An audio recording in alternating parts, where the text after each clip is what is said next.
स्वप्नातले गाव माझ्या पुढे, दिवसाचा पक्षी अलगद उडे. फांदीच्या अंगावरती चिमणीती चिवचिवणारी, झाडात लपले सगळे सोयरे.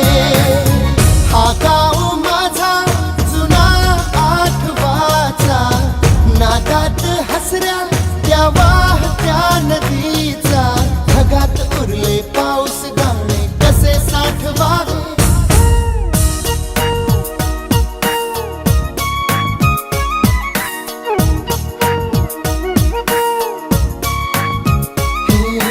वाऱ्यावरती गंध पसरला ना ते मनाचे, मातीमध्ये दरवळ